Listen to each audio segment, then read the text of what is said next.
The massive alien ship appeared on a quiet Tuesday morning, its silver hull gleaming against Earth's blue sky.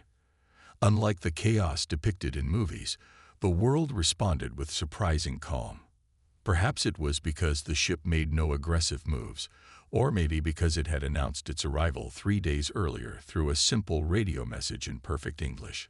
Captain James Walker stood at attention in the United Nations Emergency Chamber, his crisp military uniform a stark contrast to the casual clothes worn by the civilian leaders around him. As head of Earth's newly formed defense force, he had been chosen to represent humanity's military interests during this historic meeting. The chamber buzzed with nervous energy as they waited for the aliens to arrive. "They're here," someone whispered, and the room fell silent. The aliens walked in with fluid grace. Their tall, slender bodies moved like dancers, and their gray-blue skin seemed to shimmer under the chamber's lights. Their leader, who called himself Ambassador Gray, had features that seemed almost human-like, yet distinctly foreign. His large eyes swept across the room with what Walker immediately recognized as barely hidden disdain. "People of Earth," Ambassador Gray spoke in that same perfect English they had heard in the radio message. "We come as representatives of the Galactic Council, the governing body of all advanced civilizations in this sector of the galaxy." He paused, his thin lips curving into what might have been a smile. "We are here to offer you protection." Walker felt his jaw tighten. Something about the ambassador's tone reminded him of how people talk to small children. He glanced at the world leaders around him, wondering if they noticed it too. The UN Secretary-General stepped forward. "We thank you for this offer, Ambassador. However, I'm curious about what kind of protection you believe Earth needs." Ambassador Gray made a gesture that looked like a shrug. "The galaxy is a dangerous place for developing species. There are threats you cannot imagine, technologies you cannot comprehend. The Council offers protected status to promising young races, allowing them to develop naturally without outside interference." Walker watched as several of the world leaders nodded appreciatively, but he couldn't shake the feeling that something was off. He had spent years studying diplomatic relations, and everything about the aliens' behavior screamed superiority complex. The meeting continued for hours. The aliens shared impressive holographic displays of their civilization, showed off technology that seemed like magic, and spoke at length about the benefits of Council protection. But they carefully avoided any questions about sharing technology or allowing humans to join their space operations. During a break, Walker slipped away to a quiet corner and pulled out his tablet. He had been taking notes throughout the meeting, but not about the impressive displays. Instead, he had been watching the aliens themselves, their body language, their subtle reactions, the things they carefully avoided mentioning. "Fascinating notes, Captain Walker." He looked up to find one of the alien delegates, a shorter one who had introduced himself as Observer White, studying his tablet screen. Walker hadn't heard him approach. They moved surprisingly quietly for their size. "Just trying to understand our new friends better," Walker replied carefully. Observer White's expression shifted slightly. "A commendable effort. Though I should mention that most species at your development level focus more on our technology demonstrations than behavioral analysis." There it was again, that subtle condescension.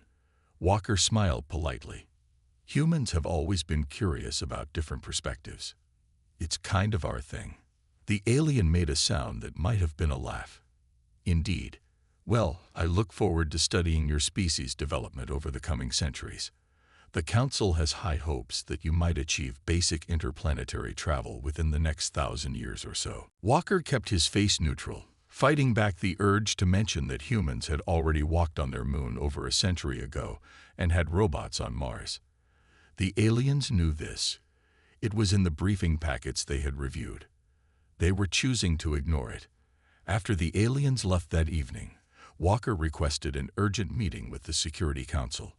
In a secure underground room, he shared his observations.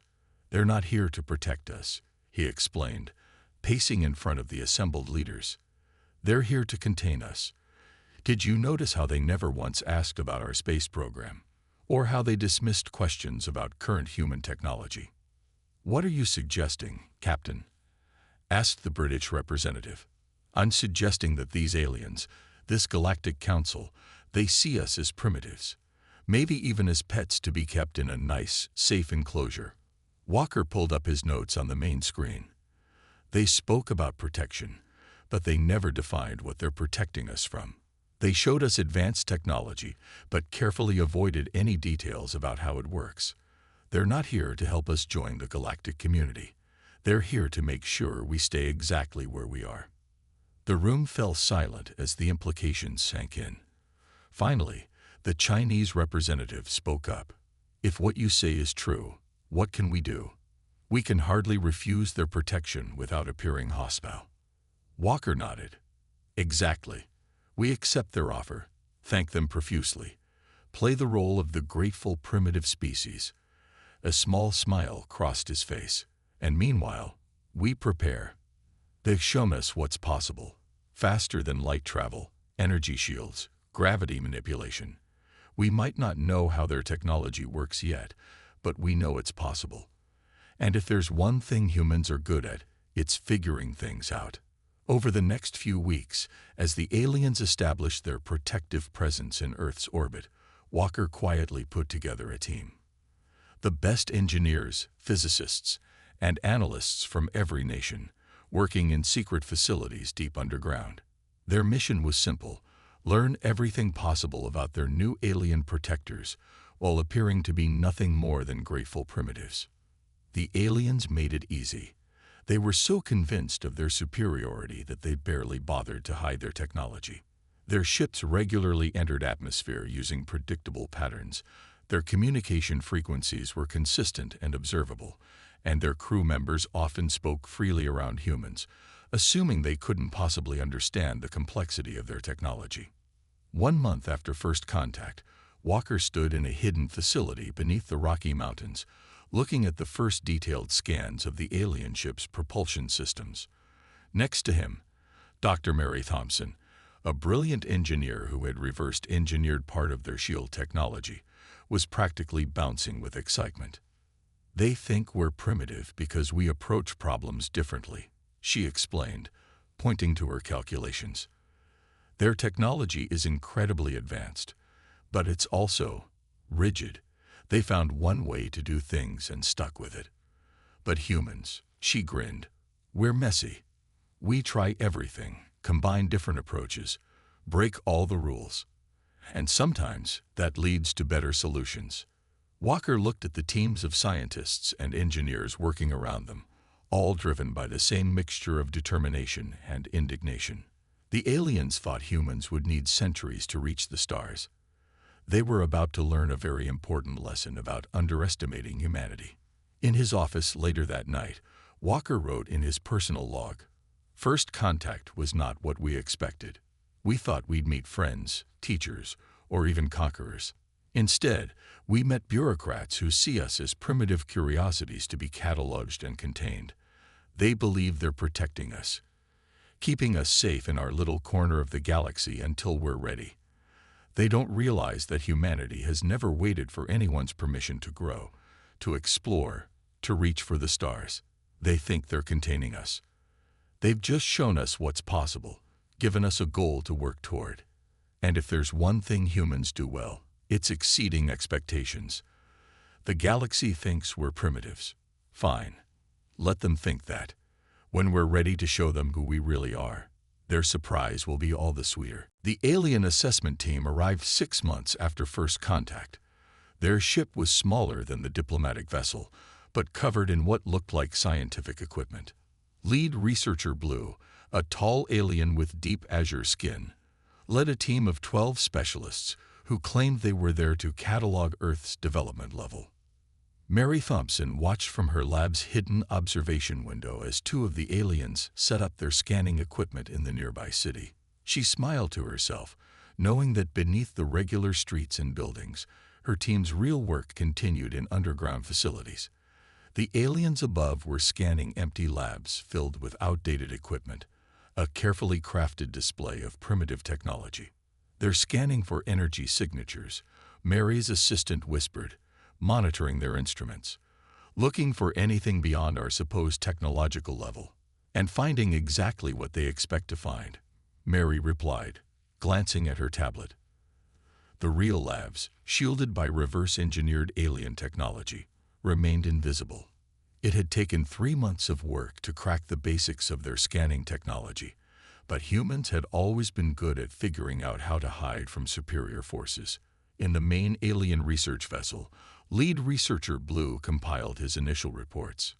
Species: human. Current technological level: industrial electronic phase. Early space exploration attempts. Notable weaknesses: limited lifespan, fragile physical form, inefficient sleep requirements, restricted environmental tolerances. The researcher paused, considering his next words carefully. The species shows some potential for future development, but significant limitations suggest they will require extensive protection and guidance. Recommend classification as Class D species. Minimal potential for achieving meaningful space travel within the next 1,000 cycles. As Blue wrote his report, deep beneath the streets of various cities around the world, humanity was proving him spectacularly wrong. In Mary's real lab, a team of engineers had just successfully replicated a small-scale version of the aliens' artificial gravity system. In another facility under Beijing, researchers had cracked the basics of their FTL communication. And in a hidden base beneath the Sahara, scientists were rebuilding alien materials atom by atom. "They think we're primitive because we still use rockets," one of Mary's engineers commented during a break, watching the aliens catalog their old space launch facility. "Should we tell them we're only keeping those around for show?" Mary shook her head, smiling. "Let them think what they want. The more they underestimate us, the better." The assessment continued for weeks. The aliens interviewed selected humans, examined Earth's visible technology, and made detailed notes about human society. They never noticed how their questions were subtly directed away from certain topics, or how they only saw exactly what humans wanted them to see. In Washington, Captain Walker sat through another condescending interview with Blue. The alien researcher had spent the last hour explaining, in painfully simple terms, why humans weren't ready for advanced space travel. "Your bodies simply aren't adapted for it," Blue explained, as if talking to a child. "You require constant gravity, regular sleep cycles, and your reaction to radiation exposure is quite severe. Space travel would be extremely dangerous for your kind." Walker nodded politely, fighting back a smile as he thought about the radiation shielding prototypes his teams had already developed, based on studying the aliens' own technology. "Yes, space does seem very dangerous," he agreed, playing his role perfectly. Later that day, in a secure meeting room, Walker shared the latest intelligence with world leaders.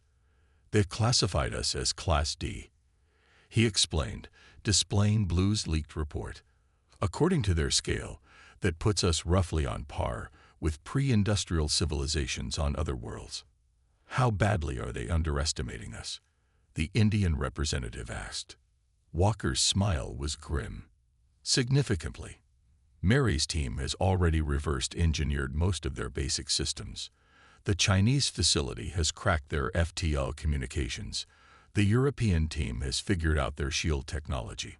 And the African consortium has nearly perfected their materials science. All in 6 months." Someone asked, impressed. "Turns out humans work pretty fast when someone tells them they can't do something," Walker replied. "But here's the interesting part. We're not just copying their technology. We're improving it." He brought up Mary's latest report. "Their technology is advanced but inefficient. They've been using the same designs for thousands of years, never questioning if there might be a better way. But humans, we look at their gravity generators and ask why they're using so much power. We study their shields and figure out how to make them lighter and stronger. We're not just catching up. In some areas, we're already pushing past their capabilities." The room buzzed with excitement, but Walker raised a hand for caution. "Remember, it's crucial that they don't suspect any of this. The moment they realize what we're doing, they'll shut us down hard. We need to keep playing dumb, keep letting them think we're just simple primitives barely worth their notice. The assessment team stayed for 2 more weeks, thoroughly documenting what they believed to be the full extent of human civilization. They never discovered the hidden labs, never noticed the subtle energy signatures of experimental FTL drives being tested in remote locations, never realized that every time they used their advanced technology, humans were watching and learning. On their final day, Blue presented his team's conclusions to the UN. The alien stood tall and proud, his presentation filled with patronizing praise for humanity's quaint achievements and charming attempts at space exploration. While your species shows remarkable adaptability, Blue concluded, your physical and technological limitations suggest you will require extensive protection as you develop. The Council has formally classified Earth as a Class D protected world. We will maintain a small observation post in orbit to ensure your safety and monitor your development. Walker sat through the presentation stone-faced, but inside he was laughing. On his tablet, hidden from the alien's view, he watched live updates from Mary's team. They had just successfully tested their first full-scale gravity drive, an improved version that used half the power of the alien original. That evening, after the aliens left, Walker met with Mary in her real lab. The facility hummed with activity as teams worked on dozens of projects, each one pushing the boundaries of what the aliens thought possible. They really have no idea, do they? Mary asked, showing him their latest breakthrough, a working prototype of an FTL communication device smaller than the aliens' version, and with better range. No, they don't, Walker agreed. They're so convinced of their superiority that they can't imagine us surpassing them, and that's their biggest mistake. He looked around the lab, at the hundreds of scientists and engineers working tirelessly, driven by the desire to prove humanity's worth. In just 6 months, they had achieved what the aliens thought would take centuries, and they were just getting started. How long? He asked Mary. How long until we're ready to show them what we can really do? Mary considered the question. Another year, maybe 2. We're making breakthroughs daily. The real challenge isn't copying their technology anymore. It's improving it enough that they can't shut us down when they realize what we've done. Walker nodded, thinking about the classified reports from other facilities around the world. Humanity was advancing faster than anyone had thought possible, spurred on by the aliens' dismissive attitude. Soon, very soon, they would be ready to show the galaxy that they had severely underestimated human potential. Let them write their reports, he said. Let them think we're primitive and weak. When we're ready, when we finally reveal what we can do. He smiled. Well, I look forward to seeing Blue's face when he realizes just how wrong his assessment was. Mary laughed. Class D species. I give us 6 months before we make that classification look completely ridiculous. Above them, in orbit, the alien observation post maintained its watch over Earth, its crew secure in their belief that they were guarding a primitive species that posed no surprise or challenge. They had no idea that beneath them, humanity was preparing to rewrite their carefully ordered galaxy's rules. The Galactic Council's mining fleet appeared near Mars without warning. Their massive ships, built like floating factories, moved into orbit around the red planet with the casual confidence of those who expected no resistance. The fleet's commander, a bulky alien named Mining Director Stone, didn't even bother to notify Earth first. After all, what could a Class D species possibly do about it? Sir, we're detecting some unusual readings from the surface, one of his sensor operators reported, sounding confused. Probably just natural phenomena. Stone dismissed, focused on the mining surveys. This system's primitives can barely reach their own moon. Begin landing operations for.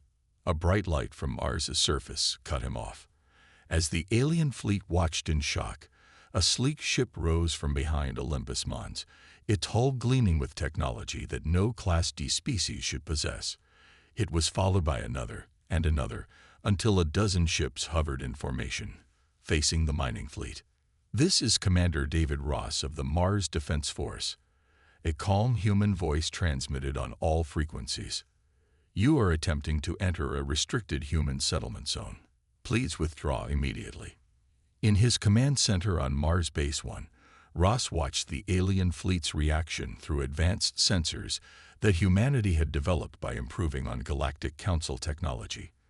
Behind him, the busy control room managed the operations of a colony that had existed for over a year, hidden from alien observation by advanced stealth systems. The mining director's response crackled through the speakers, his tone a mixture of disbelief and outrage. Impossible. Your species is not cleared for Mars colonization. You can't possibly. I repeat, Ross interrupted firmly. This is a restricted human settlement zone. We have over 10,000 colonists living here. Withdraw your fleet, or we will be forced to defend our people. In orbit, Mining Director Stone stared at his sensor readings in disbelief. The human ships were real, their technology almost on par with Council standards, in some cases exceeding them. How had they hidden this? How had they advanced so quickly? Director, his second-in-command whispered urgently, the humans are powering up their weapon systems. These readings, they're using modified Council technology, but the power signatures are higher than our own systems. Before Stone could respond, a new signal cut through all communications. From Earth orbit, the Council's observation post was broadcasting an emergency alert to the entire sector. They had finally detected the massive energy surge from humanity's first public display of their FTL drive. Mary Thompson stood in her lab, watching through linked sensors as the first human FTL ship broke free from its hidden dock beneath the Pacific Ocean. The vessel, twice as efficient as anything the Council had, shot past the shocked alien observers and took up position near Mars in seconds. I believe, Mary spoke into her communicator, connected to both the Mars Defense Fleet and the alien mining ships, that this proves we're a bit more advanced than your assessment suggested. The mining fleet retreated in confusion, their sensors overwhelmed by technology they couldn't understand. As they fled, emergency signals flooded the Council's networks. The impossible had happened. A Class D species had not only matched Council technology, but had improved upon it. The Council's response was swift but predictable. Within hours, a battle fleet appeared at the edge of the solar system, its weapons primed. Their commander broadcast a simple message. Your species has violated numerous Council regulations. Stand down immediately or face containment procedures. In Washington, Captain Walker received this message with a calm smile.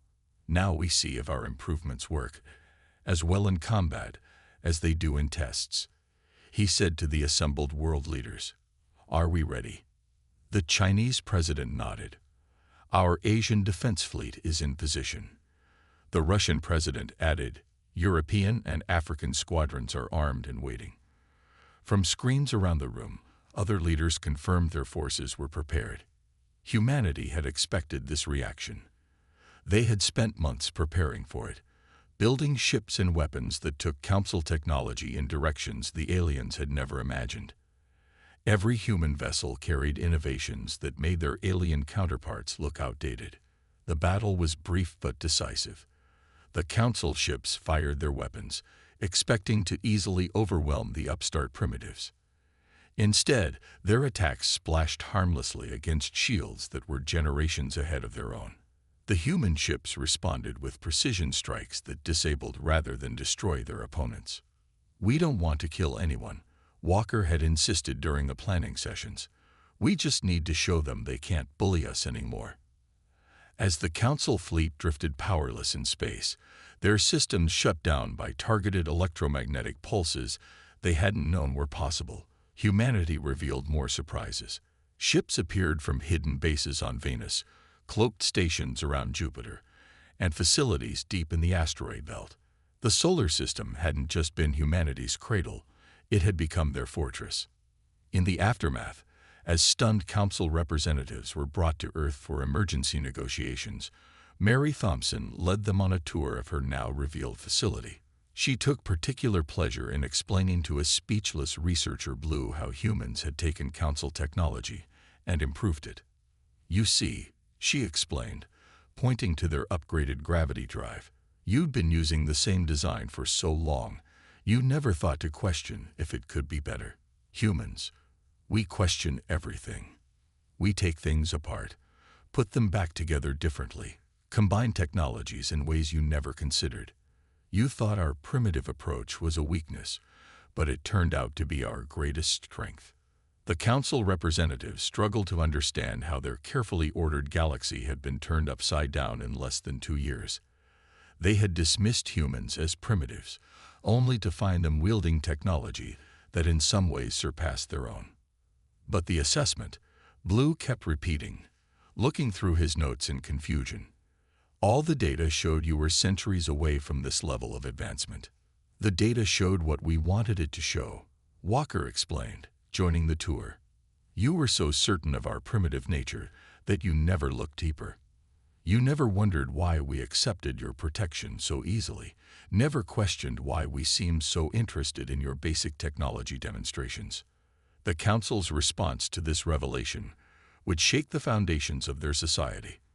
Other primitive species, inspired by Earth's example, began to question their own classifications. The rigid hierarchy that had governed the galaxy for millennia started to crack. As the Council representatives departed, carrying news that would forever change galactic society, Walker and Mary stood watching the sunset from the roof of their facility. Above them, human ships patrolled freely, their advanced drives leaving trails of light across the darkening sky. They still don't fully understand how we did it, Mary said, checking the latest data on her tablet. They can't grasp how we advanced so quickly. Walker nodded, because they still think like the Council, linear, orderly, one step at a time. They don't understand that humanity's greatest strength isn't our technology or our determination. Though those help, it's our ability to look at something and imagine how it could be better. In orbit, the first official human diplomatic vessel prepared to make its FTL jump to the Council's capital world. The ship carried both a warning and a promise. Humanity would not be contained, would not be dismissed, would not be underestimated again. The galaxy was about to learn that sometimes the most powerful force isn't the most advanced civilization, but the one most willing to imagine and work toward a better future. The Council's attempt to quarantine the solar system came 3 days after their failed military action. Instead of warships, they sent bureaucrats armed with regulations and legal documents. Their plan was simple. If they couldn't contain humanity by force, they would do it with laws. All Class D species are forbidden from operating beyond their home system, the lead council lawyer explained, waving a document at the human delegation. The penalties for violation are quite severe. Professor Thomas Reed, sitting at the back of the conference room, barely looked up from his tablet as he spoke. Interesting. And what class would you say we are now? The alien lawyer paused, caught off guard. In the wake of humanity's technological revelations, no one quite knew how to classify Earth anymore. Reed took advantage of the silence to continue his work, making final adjustments to his latest project, a defense system that would change the nature of space warfare forever. The Council's quarantine fleet arrived the next day, setting up massive energy barriers around the solar system's edge. They thought they had created an unbreakable cage. They were wrong. Ready for test run, Reed announced from his lab beneath the Antarctic ice. Around him, screens showed the quarantine barriers glowing in space. Activating quantum tunnel drive in 3, 2, 1. The small test ship, piloted remotely, simply disappeared from inside the barrier network and reappeared outside it. No alarms triggered, no sensors detected the passage. The Council's unbreakable cage might as well have been made of paper. In orbit, Commander Walker watched the test results with satisfaction. "Send the data to all Earth Defense Forces," he ordered. "And make sure our friends in the quarantine fleet get a good view of the next test." The Council observers watched in shock as human ships began popping in and out of their barrier network like it didn't exist. Their supposedly impenetrable blockade had been broken in less than 24 hours. But humanity wasn't done surprising them. As the Council scrambled to respond to the quarantine breach, human ships appeared near other protected worlds, Class C, D, and E species that had been kept isolated by Council decree. Each ship carried technological gifts and a simple message: "We were like you once. We can help you grow." "You can't do this," the Council representatives protested during emergency meetings. "These species aren't ready for advanced technology." "Ready according to whom?" Walker asked calmly. "The same Council that thought humans needed centuries to achieve spaceflight. The same experts who classified us as primitives."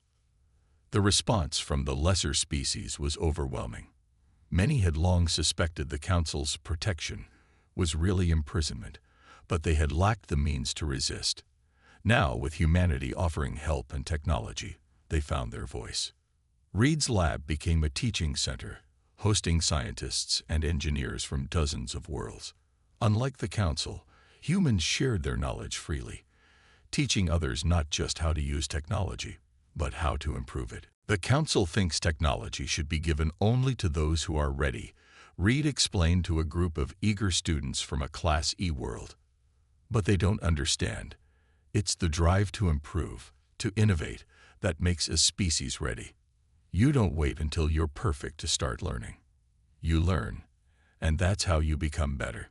The Council's response to this growing rebellion was predictable. They sent their most powerful fleet, intending to make an example of Earth.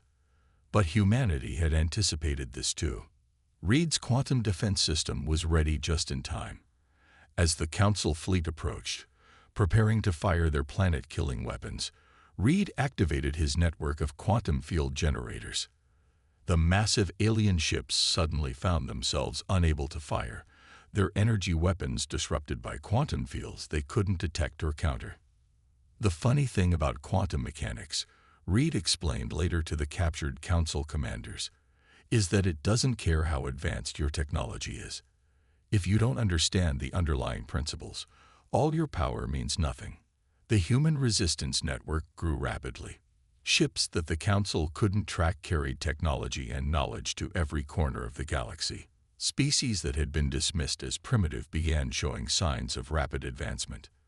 The Council's carefully ordered hierarchy began crumbling. Walker coordinated the resistance from Earth, using the improved FTL communication network to keep all their allies connected. The Council's biggest mistake, he told his staff, wasn't underestimating humans. It was underestimating everyone else too. The Council tried everything to maintain control.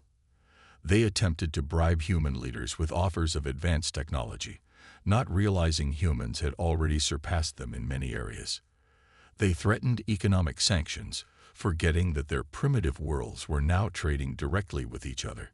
They even tried to turn other species against Earth, only to find that humanity's policy of freely sharing knowledge had earned them strong allies. One by one, the Council's measures failed. Their ships couldn't catch the human vessels that seemed to ignore the laws of physics. Their barriers couldn't contain the quantum drives that Reed had developed. Their weapons were useless against defenses they couldn't understand. "You're fighting a war you've already lost," Walker explained to a group of Council military leaders during peace negotiations. "Not because we're stronger or more advanced, but because you still think power comes from keeping others down. We've shown the galaxy a different way." In his lab, Reed continued teaching and innovating. Each breakthrough was immediately shared with their allies, each advance immediately put to use helping other species develop. The Council had spent millennia hoarding knowledge. Humanity spent less than a year giving it away, and that made all the difference. The Resistance's greatest victory came not from any battle or technological breakthrough, but from a simple message that spread from world to world. You are not primitive. You are not less. You have potential they never imagined. As more species broke free from Council control, they didn't turn to Earth for leadership. Humanity had made it clear they didn't want to replace the Council as galactic rulers. Instead, These newly freed civilizations began working together, combining their unique perspectives and abilities in ways the Council had never allowed. "That's the real revolution," Reed told his students one day, watching ships from a dozen different species dock at Earth's new space station. "Not that we beat their technology or broke their rules. The revolution is that we showed the galaxy what's possible when you stop waiting for permission to grow." Walker, standing at a window in the same station, watched Council ships retreat from another failed attempt to restore their barrier network. The quantum fields flickered like aurora borealis in space, protecting not just Earth now, but dozens of other worlds. "They still don't understand," he said to Reed, who had joined him at the window. "They think this is about technology or military power. They don't see that we've changed the very nature of their galaxy." Reed nodded, checking the latest reports on his tablet. Another 3 species had broken free from Council control that day, using technology and techniques they'd learned from Earth. They thought they could keep the galaxy divided into neat categories of advanced and primitive, he said. "Instead, we showed everyone that those categories were just another cage to keep us contained." Outside the window, ships of all shapes and sizes passed by, carrying knowledge and hope to worlds that had been kept down for too long. The Council's quarantine had failed not just in its physical barriers, but in its fundamental assumption that some species deserved to be kept isolated for their own good. The galaxy was changing, and there was nothing the Council could do to stop it. The Council's mighty chambers fell silent as smoke rose from their ceremonial voting platforms. For the first time in 10,000 years, a vote of no confidence had passed. The Council's ruling body, which had governed the galaxy since before humans discovered fire, was facing open rebellion. It began with the small things.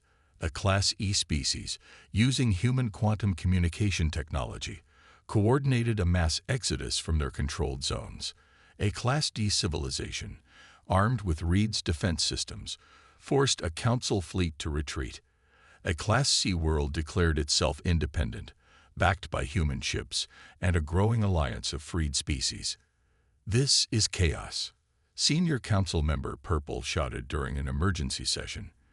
"These lesser species aren't ready for this level of advancement. The galaxy has order for a reason."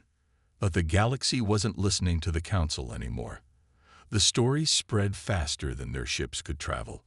Tales of human engineers teaching primitive species how to build their own ships, of Earth opening its universities to students from across the galaxy, of a new alliance forming based on cooperation rather than control. On a small world that the Council had classified as barely capable of spaceflight, human teachers worked with local scientists to improve their technology. "The Council told us we wouldn't be ready for advanced drives for another 1,000 years. One of the local engineers said, proudly showing off their first FTL prototype. "Humans showed us we were ready now. We just needed the chance to prove it." The revolution wasn't just technological. Human ideas about freedom, self-determination, and the right to progress spread like wildfire among the protected species. Worlds that had accepted Council rule for generations began questioning everything. In her lab on Earth, Mary Thompson hosted a conference for scientists from 50 different species. The Council had always claimed these species were too primitive to work together, that they needed careful guidance and control. Yet here they were, sharing ideas, combining their unique perspectives, making breakthroughs that the Council had never imagined possible. "Each species sees things differently," Mary explained to a reporter covering the conference. "The Council saw that as a weakness, a reason to keep everyone separated. We see it as the greatest strength imaginable. When you combine different ways of thinking, you get solutions no one could have found alone." The Council tried to maintain control through their one remaining advantage, their massive economic network. They threatened to cut off trade to any world that joined the human-led alliance. It was their final mistake. Commander Walker, now coordinating the alliance's efforts from a space station built by 6 different species working together, had anticipated this move. "The Council forgot something important," he told the alliance representatives. They forgot that their economy depends on keeping worlds isolated and dependent on them. But we're not isolated anymore. The new trade networks formed almost overnight. Ships using human quantum drives could reach any part of the galaxy in hours instead of weeks. Species that the Council had kept apart for millennia discovered they had resources and skills that perfectly complemented each other. A Class E species with unique mineral deposits traded directly with a Class C species that needed those minerals for their advanced manufacturing. A Class D civilization with brilliant mathematicians helped improve the navigation systems of their neighbors. Each species contributed what they could, and all of them grew stronger together. The Council's economic threats became meaningless as their member worlds watched the Alliance prosper. More and more worlds broke away, drawn by the promise of freedom and the proof that the Council had been wrong about their potential. Professor Reed, watching the latest Council world declare its independence, showed his students the data from their monitoring stations.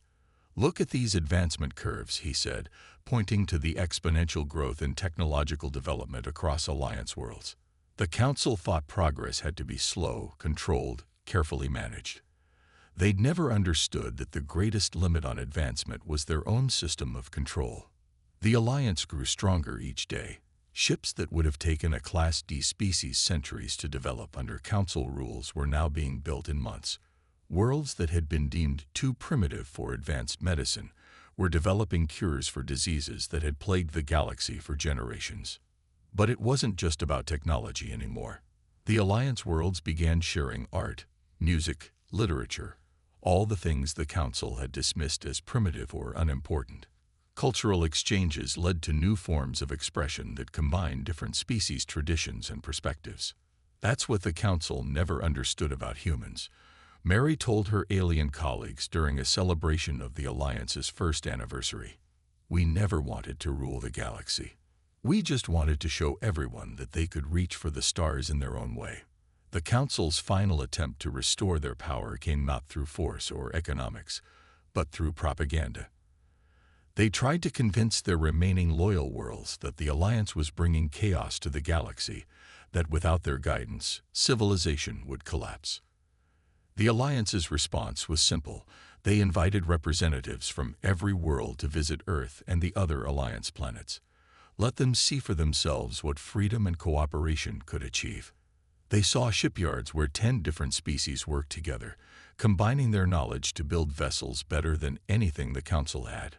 They visited research centers where scientists from primitive worlds made breakthroughs in fields the Council had claimed were beyond their understanding. They watched children from different species playing together in schools that taught them they could be anything they dreamed. "This is what the galaxy could always have been," Walker told the visiting representatives. "Not a hierarchy of advanced and primitive, not a system of control and dependence, but a community of equals, each contributing in their own way." The Council's power crumbled not with a bang, but with a quiet vote in their own chambers. After seeing the Alliance worlds thrive, after watching species they had dismissed as primitive achieve what they had thought impossible, even their most loyal supporters couldn't deny the truth anymore. Their system, their careful categorization of species, their policy of controlled development, it had all been wrong. The galaxy didn't need a council to tell them who was worthy of advancement. It needed freedom, cooperation, and the chance to prove what was possible. As the Council's rule officially ended, Earth hosted a gathering of representatives from across the galaxy.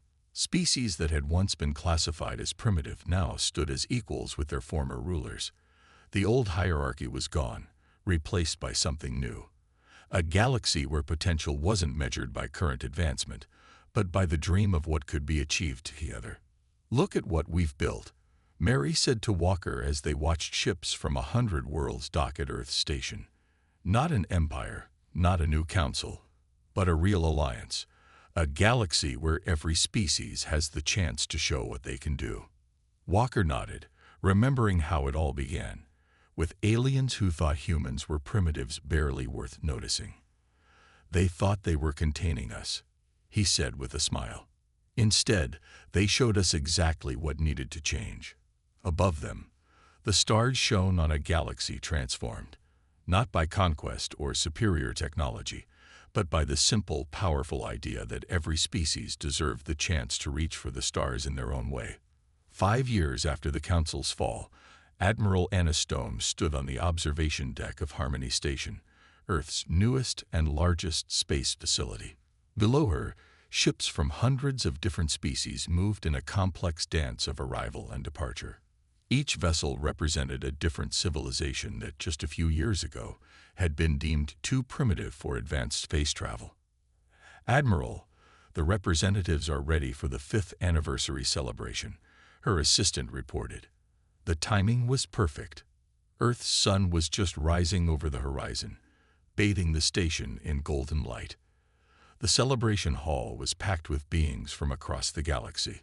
Some floated in anti-gravity fields, others walked on multiple legs, and a few existed as pure energy contained in special suits. Yet all of them were equal members of what had become known as the Galactic Federation. 5 years ago, Anna began her speech. Most of us in this room were considered primitives, unworthy of taking our place among the stars. Today, we gather as equals, each bringing our own unique gifts to our shared galaxy. She gestured to the massive window behind her, where Earth's first quantum shipyard was constructing vessels that would have been impossible under Council rule. The ships were being built by teams from 20 different species, each contributing their own innovations to the designs. "But this celebration isn't about what we've built," she continued. "It's about what we've learned."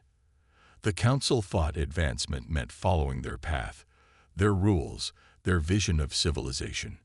We proved that true progress comes from embracing our differences and learning from each other. In the audience, Professor Reed sat next to a group of his former students, now leading scientists from worlds that had once been classified as Class D and E. They had taken his quantum field theories and combined them with their own unique understanding of the universe, creating technologies that even humans hadn't imagined. Mary Thompson, now head of the Federation's Technology Exchange Program, watched from her seat as holographic displays showed the progress of member worlds. Planets that the Council had labeled as primitive were now leading research in fields ranging from medicine to dimensional physics. Each species brought its own perspective, its own way of solving problems. "Look at these advancement curves," she whispered to Commander Walker, who sat beside her. "The Council thought it would take centuries for most of these worlds to achieve spaceflight. Working together, they've surpassed even the Council's level of technology in just 5 years."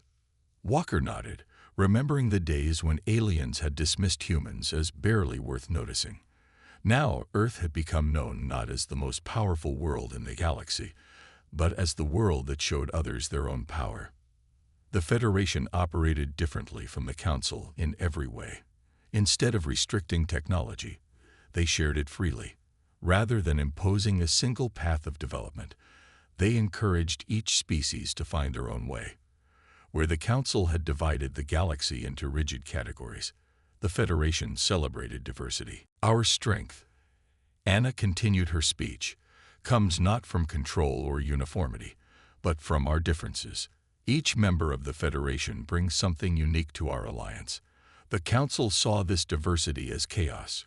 We know it's the source of our greatest achievements." She pointed to recent examples. A Class E species had combined their unique understanding of crystalline structures with human quantum theory to create new forms of energy generation. A former Class D world had merged their traditional medicine with advanced technology to cure diseases that had baffled Council doctors for millennia. "But perhaps our greatest achievement," Anna said, "isn't technological at all. It's the proof that no species is truly primitive. Given the chance to grow, to learn, to contribute, every civilization can achieve things that others thought impossible." As if to emphasize her point, a new ship appeared near the station, emerging from quantum space. It was the first vessel entirely designed and built by a species that, just 5 years ago, had been classified as Class E, supposedly millennia away from achieving spaceflight. The Federation's success had transformed even former Council worlds. Without the burden of maintaining control over lesser species, they found themselves free to learn and grow in new ways. Many discovered that the primitives they had looked down upon had insights and abilities they had never imagined. The galaxy entered a new age, Anna proclaimed, not because one species conquered all others, but because we all realized a simple truth. Every civilization has potential. Every species has something to teach and something to learn. After the speech, Walker joined Anna on the observation deck. They watched as ships from across the galaxy moved through space, each one a testament to what was possible when artificial barriers were removed. "Did you ever imagine this?" Anna asked him. "When you first realized the Council was underestimating us, did you think it would lead to all this?" Walker smiled, remembering those early days of secret development. "I thought we'd prove them wrong about humans," he admitted. "I never dreamed we'd help prove them wrong about everyone." Below them, in the station's massive learning center, beings from hundreds of worlds shared knowledge freely. Former Council instructors learned from species they had once dismissed as primitive. Students from newly spacefaring races taught Council scientists new ways of understanding the universe. Mary Thompson's voice came over the station's communication system, announcing the latest breakthrough. The former Class E species had just developed a new form of quantum communication that worked across dimensions. They combined their cultural understanding of parallel realities with our quantum theories. She explained excitedly, "It's something we never would have thought of on our own." That was the true revolution, not that humanity had proved itself equal to the Council, but that they had helped prove every species had unique and valuable contributions to make. The galaxy had transformed from a hierarchy of advanced and primitive into a true community of equals.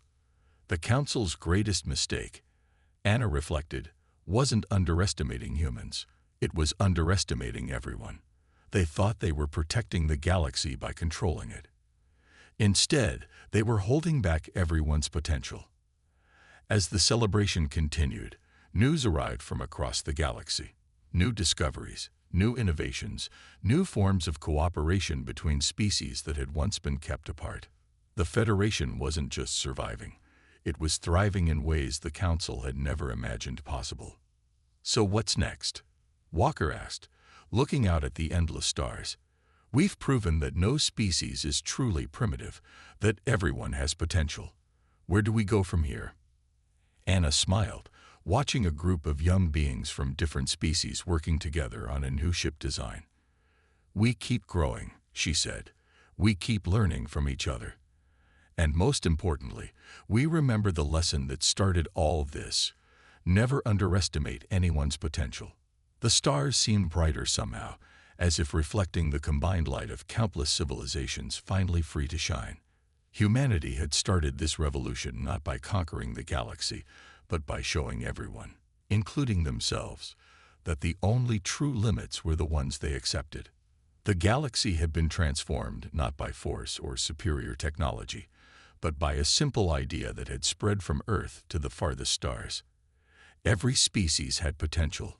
Every civilization had something to contribute, and together they could achieve things that none of them could have imagined alone.